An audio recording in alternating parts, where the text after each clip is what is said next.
Subscribe now and press the bell icon. Never miss an update. नमस्कार साथियों, स्वागत करता हूं सबका इस YouTube चैनल पर जिसका नाम है स्टडी विद PN लोधा। मित्रों, रीट एग्ज़ाम हेतु साइकोलॉजी का टेस्ट नंबर 35 लेकर आया हूं। देखिए, मनोविज्ञान व शिक्षा शास्त्र के बिल्कुल VIP क्वेश्चन आपको देखने को मिलेंगे, न्यू पैटर्न पर आधारित अप्लाइड क्वेश्चन। मित्रों देखिएगा, इसके पहले 34 टेस्ट में ले चुका हूं। अगर आपको इन 34 टेस्टों को देखना है तो ऊपर ये जो आई बटन आपको दिख रहा है, यहाँ से आप इस 34 टेस्टों को देख सकते हैं। बाकी वीडियो जब पूरा होगा तो लास्ट में यहाँ पर आपको एक प्लेलिस्ट जैसे वीडियो जैसा कुछ मिलेगा, उस पर क्लिक करते ही 34 वीडियो आप वहाँ पर भी देख सकते हो। दोनों लेवल के लिए है साथियों। इसके पहले मैंने शिक्षण वीडियो का टेस्ट नंबर 38 भी अपलोड किया है। उसको नहीं देखा है तो उसको भी ज़रूर देखना मित्रों, क्योंकि उसमें भी बहुत ही शानदार 20 प्रश्न आपको देखने को मिल जाएंगे। साथियों, शुरू करते हैं इस वीडियो को। दोनों लेवल के लिए बेस्ट चीज़ें मिलेगी। प्रश्न नंबर 1 है मित्रों, ब्रूनर के सिद्धांत अनुसार बालक किस अवस्था में शब्दों द्वारा ज्ञान प्राप्त करता है? क्रियात्मक अवस्था, बिंबात्मक अवस्था, संकेतात्मक अवस्था और इनमें से कोई नहीं। तो मित्रों, ब्रूनर ने अपने सिद्धांत में 3 अवस्थाओं का उल्लेख किया है, जिसमें प्रथम अवस्था है बिंबात्मक अवस्था, दूसरी है क्रियात्मक अवस्था और तीसरी है संकेतात्मक अवस्था। मित्रों, शब्दों के द्वारा यदि ज्ञान प्राप्त किया जाता है तो उसको कहा जाता है संकेतात्मक अवस्था। शब्दों या संकेतों के माध्यम से बालक इस अवस्था में ज्ञान का ग्रहण करता है। तो तीसरा विकल्प आपके प्रश्न नंबर 1 में बिल्कुल सही है साथियों। चलिए आगे बढ़ेंगे प्रश्न नंबर 2 पर। मित्रों, प्रश्न नंबर 2 है, उद्देश्य शिक्षण प्रक्रिया और मूल्यांकन के बीच संबंध है वैकल्पिक, कर्मिक, घनिष्ठ और कृत्रिम। तो देखिएगा, उद्देश्य 3 चीज़ें हैं। पहला उद्देश्य, दूसरा है शिक्षण प्रक्रिया और तीसरा है मूल्यांकन। तो साथियों, इनके बीच में कृत्रिम संबंध तो होगा नहीं, ना ही वैकल्पिक। 2 विकल्प आपके सामने बचे हैं, पहला तो कर्मिक और दूसरा घनिष्ठ। इन दोनों विकल्पों में से देखिए राइट आंसर आपके राइट रहेगा। घनिष्ठ संबंध माना जाता है कि जो उद्देश्य है, शिक्षण प्रक्रिया है, मूल्यांकन है, इनके बीच मित्रों घनिष्ठ संबंध है। विकल्प नंबर 3 सही है आपका प्रश्न संख्या 2 में। चलिए नेक्स्ट प्रश्न नंबर 3 पे आते हैं साथियों।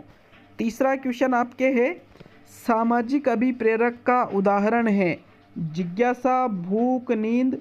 दूसरा प्रेम, उपलब्धि, आत्मरक्षा। तीसरा क्रोध, भय, प्रेरणा। चौथा जिज्ञासा, आत्म प्रदर्शन, उपलब्धि। तो मित्रों, सामाजिक अभिप्रेरक के अंतर्गत देखिए जो भूख और नींद है ये तो जन्म से ही आती है, तो इसको आप सामाजिक अभिप्रेरक नहीं कह सकते। प्रेम को सामाजिक अभिप्रेरक न कह के स्वाभाविक या प्राकृतिक अभिप्रेरक कहा जाता है। क्रोध और भय ये भी सामाजिक में नहीं आते हैं, लेकिन जो जिज्ञासा है सामाजिक अभिप्रेरक है, आत्म प्रदर्शन है सामाजिक अभिप्रेरक है, उपलब्धि है सामाजिक अभिप्रेरक है। तो साथियों, जिस प्रकार रीट एग्जाम में क्वेश्चन आए थे तो उसी पैटर्न पर आधारित क्वेश्चन लेकर आया हूँ, लेकिन क्वेश्चनों में को मैंने चेंज किया है मित्रों। तो चौथा विकल्प आपका सही रहेगा तीसरे क्वेश्चन में। चलिए आगे बढ़ेंगे साथियों प्रश्न नंबर 4 पर। निम्न में से कौन सा वंशानुक्रम का नियम नहीं है? समानता का नियम, भिन्नता का नियम, प्रत्यागमन का नियम और अभिप्रेरणा का नियम। तो मित्रों, वंशानुक्रम के नियमों की अगर हम बात करें तो वंशानुक्रम के नियमों में समानता का नियम होता है कि जैसे माता पिता होंगे वैसे ही उनकी संतान होगी। भिन्नता और प्रत्यागमन का नियम भी होता है, लेकिन अभिप्रेरणा वंशानुक्रम के अंतर्गत नहीं होती है साथियों।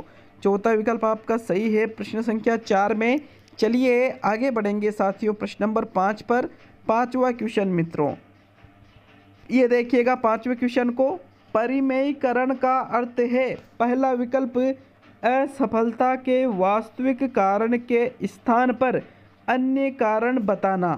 तो दूसरा विकल्प है, स्वप्न में विचरण करना, ऐसा लिखा था ना। किसी कमजोरी को अन्य माध्यम से पूरा करना और अपनी अतृप्त इच्छाओं को अचेतन मन में धकेल देना। तो साथियों जो अतृप्त इच्छाएं होती है उनको यदि आप अचेतन मन में धकेलते हो तो एक तरह से यूँ मान सकते हो उसको आप परिमयीकरण नहीं कह सकते। किसी कमजोरी को अन्य माध्यम से यदि पूरा करते हो, जैसे यूँ मान लीजिए एक बालक विकलांग है, प्रथम स्थान ला करके वो अपनी विकलांगता की पूर्ति दूसरे क्षेत्र से कर देता है तो उसको क्षतिपूर्ति के नाम से जाना जाएगा। स्वप्न में विचरण करना तो दिवा स्वप्न देखना हो गया, डे ड्रीमिंग फैंटेसी जिसको कहा जाता है। लेकिन असफलता के वास्तविक कारण के स्थान पर अन्य कारण बताना कि बालक जो असफल हुआ है उसका जो वास्तविक कारण है उसके स्थान पर वो कोई अन्य ही कारण बता रहा है, मतलब मेन कारण जो मेन चीज़ है उसको छुपा के कोई दूसरा तर्क यदि वो दे रहा है तो उसको परिमेयीकरण कहा जाता है। परिमेयीकरण को हम युक्तिकरण के नाम से भी जानते हैं साथियों। विकल्प नंबर 1 सही है प्रश्न नंबर 5 में। चलिए आगे बढ़ेंगे साथियों प्रश्न नंबर 6 पर। निम्न में से कौन से सिद्धांत में बी मोटो को अधिगम में महत्वपूर्ण माना है? अन्वेषण सिद्धांत, सामाजिक अधिगम सिद्धांत, आवश्यकता अनुक्रम सिद्धांत, उद्देश्यवाद का सिद्धांत। तो मित्रों बी मोटो का मतलब होता है वर्धक अभिप्रेरक। तो साथियों वर्धक अभिप्रेरक का संबंध है आवश्यकता अनुक्रम सिद्धांत से, जो कि मेस्लो के द्वारा दिया गया था। 5 प्रकार की आवश्यकता इन्होंने बताई है साथियों, जो बढ़ते हुए क्रम में है, इसलिए बी मोटो मतलब वर्धक अभिप्रेरक मतलब बढ़ते हुए क्रम में। तो विकल्प नंबर 3 सही है आपका प्रश्न संख्या 6 में। चलिए आगे बढ़ेंगे साथियों प्रश्न नंबर 7 पर। 7वां क्वेश्चन, किस चिंतक ने भौतिक उपयोगितावाद को महत्व देते हुए प्रयोजनवाद का सिद्धांत प्रस्तुत किया? Rousseau, John Dewey, Ivan Pavlov और सिगमंड फ्रायड। तो साथियों देखिए भौतिक उपयोगितावाद को महत्व दिया और प्रयोजनवाद का सिद्धांत प्रस्तुत किया। प्रयोजनवाद में नाम चलता है जॉन ड्यूवी का। किसका चलता है साथियों? जॉन ड्यूवी का। जॉन ड्यूवी ने ही प्रयोजनवादी विचारधारा का प्रतिपादन किया था। इसके आधार पर ही प्रयोजना विधि का निर्माण किलपेट्रिक के द्वारा किया गया था साथियों। तो आपका यहाँ पर सेकंड विकल्प सही है 7वें क्वेश्चन में। चलिए आगे बढ़ेंगे साथियों प्रश्न नंबर 8 पर। 8वां क्वेश्चन, फ्रेम ऑफ माइंड का संबंध किससे है? ब्रूनर, थॉर्नडाइक, गार्डनर और गिलफोर्ड।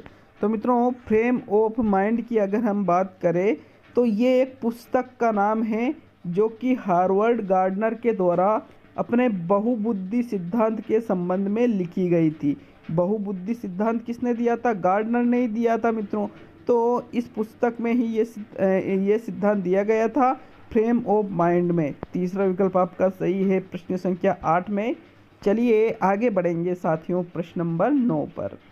9वां क्वेश्चन है, हार्टशॉर्न ने अपनी पुस्तक स्टडीज इन डिकीट में कौन सी व्यक्तित्व मापन विधि के अनेक उदाहरण दिए? निष्पादन परीक्षण, परिस्थिति परीक्षण, वैयक्तिक परीक्षण, वस्तुनिष्ठ परीक्षण।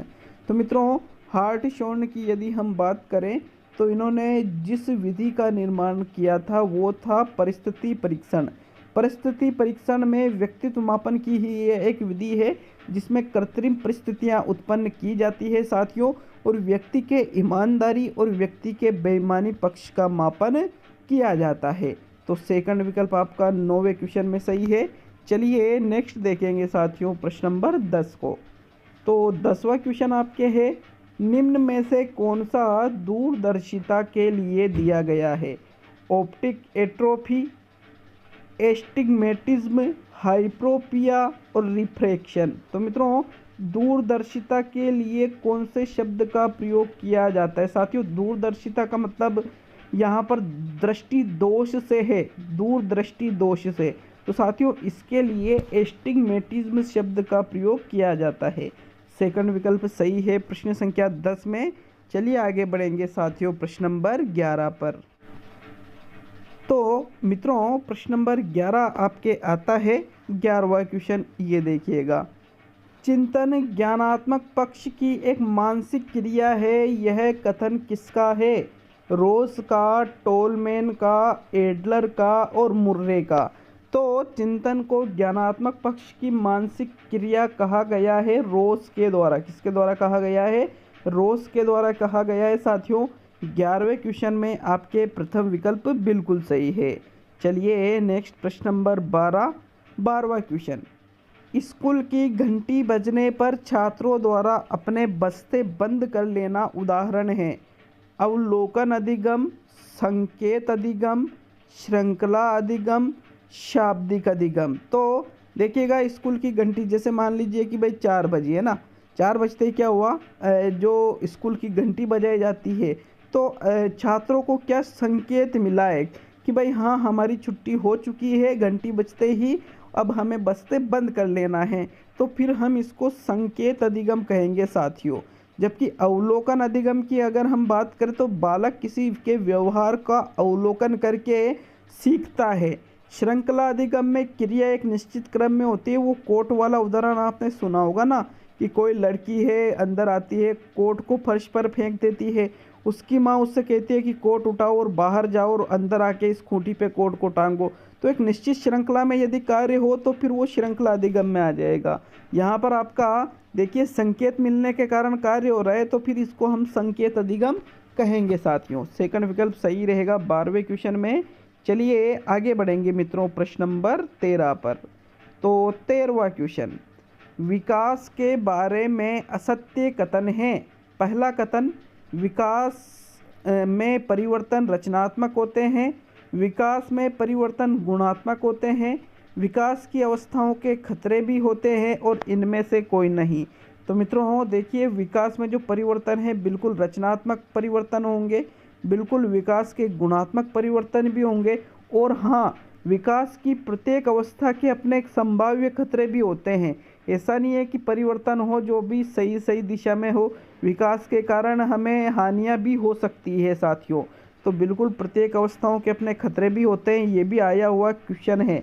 अब इनमें से कोई नहीं फिर सही रहेगा कि भाई इनमें से कोई भी कथन असत्य नहीं है साथियों। चौथा विकल्प आपका सही है 13वें क्वेश्चन में। चलिए प्रश्न नंबर 14 पे आते हैं। 14वां क्वेश्चन क्या है, वह प्रणाली जिसमें शिक्षक द्वारा विद्यालय की समस्याओं को दूर करने का मार्ग तलाशा जाता है एवं यह विद्यालय स्तर पर ही होता है कहलाता है। क्रियात्मक अनुसंधान, सामाजिक अनुसंधान, समस्यात्मक अनुसंधान और उपयुक्त सभी। तो मित्रों प्रश्न नंबर 14 में राइट आंसर कौन सा रहेगा? देखिएगा यहाँ पे उस प्रणाली या विधि का नाम पूछा गया है।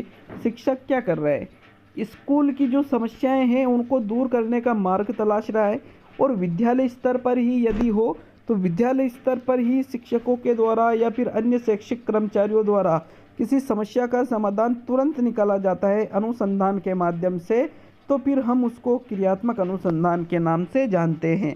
पहला विकल्प 14वें क्वेश्चन में सही है साथियों। नेक्स्ट प्रश्न नंबर 15 आता है। हेगार्ड के अधिगम सिद्धांत की सही व्याख्या है, किसी कार्य को करके सीखना, किसी कार्य को दूसरों द्वारा करते हुए देखकर सीखना, संबद्ध सहज क्रिया द्वारा सीखना और उद्दीपक द्वारा सीखना। तो आपको सबसे पहले इस क्वेश्चन को हल करने के लिए ये पता होना चाहिए कि हेगार्ड ने कौन सा अधिगम का सिद्धांत दिया है। तो मित्रों हेगार्ड ने जो अधिगम सिद्धांत दिया है उसका नाम है अनुकरण अधिगम का सिद्धांत। अनुकरण अधिगम का सिद्धांत कहता है कि बालक किसी भी चीज़ को दूसरों के द्वारा करते हुए देखकर सीखता है अनुकरण के माध्यम से। सेकंड विकल्प आपका 15वें क्वेश्चन में राइट है साथियों। चलिए नेक्स्ट आता है प्रश्न नंबर 16वां क्वेश्चन, विश्लेषणात्मक, सृजनात्मक व प्रायोगिक बुद्धि का संबंध किससे है? जेरोम ब्रूनर, जीन पियाजे, थॉर्नडाइक और स्टर्नबर्ग। तो मित्रों विश्लेषणात्मक बुद्धि, सृजनात्मक बुद्धि, प्रायोगिक बुद्धि, ऐसे बुद्धि के प्रकार रॉबर्ट स्टर्नबर्ग ने अपने बुद्धि के त्रितंत्रीय सिद्धांत में प्रस्तुत किए हैं। आपके 16वें क्वेश्चन में जो चौथा विकल्प है वो सही है मित्रों। नेक्स्ट प्रश्न नंबर 17 पे आएंगे। अब 17वां क्वेश्चन, सृजनात्मकता के विकास में उपयोगी नहीं है विचारावेश, क्रीडन तकनीकों का प्रयोग, शिक्षण प्रतिमानों का प्रयोग और वस्तुनिष्ठ प्रश्नों के उत्तर। तो मित्रों विचारावेश जिसको ब्रेन स्ट्रोमिंग भी कहा जाता है मित्रों। तो ये तो सृजनात्मकता के उपयोग में सहायक है। क्रीडन तकनीकों का प्रयोग, क्रीडन मतलब खेल की जो विधियाँ होती है उससे भी सृजनात्मकता का विकास होता है। शिक्षण प्रतिमानों के प्रयोग से भी सृजनात्मकता का विकास होता है, किंतु वस्तुनिष्ठ प्रश्नों के उत्तर में तो क्या होता है, उसका एक निश्चित उत्तर होता है, और जिसमें निश्चित उत्तर हो साथियों उससे कभी भी सृजनात्मकता का विकास नहीं होता है। तो 17वें क्वेश्चन में आपके चौथा विकल्प सही है। चलिए आगे बढ़ेंगे साथियों प्रश्न नंबर 18 पर। लेकिन मैं आपको बता दूं साथियों, वीडियो अगर आपको अच्छा लगता हो तो एक छोटा सा लाइक तो बनता ही है। चैनल पर नए हो और चैनल को सब्सक्राइब नहीं कर रखा है तो मित्रों चैनल को सब्सक्राइब करके बेल आइकन दबा लें ताकि नए वीडियो के नोटिफिकेशन आपको जल्द से जल्द मिल जाए मित्रों। नेक्स्ट प्रश्न नंबर 18 पे देखते हैं। मानव जीवन का सबसे आरामदायक व खुशी का काल है 0 से 2 वर्ष, 12 से 14 वर्ष, 14 वर्ष से अधिक, 9 से 14 वर्ष। तो मित्रों आरामदायक व खुशी का काल किसको कहा जाता है? देखिए 14 वर्ष से अधिक तो बहुत सारी परेशानियां हमारे सामने आ जाती है। 12 से 14 वर्ष में भी किशोर अवस्था के लगभग ही यही है, तो किशोर अवस्था को आप सबसे आरामदायक काल तो कह ही नहीं सकते।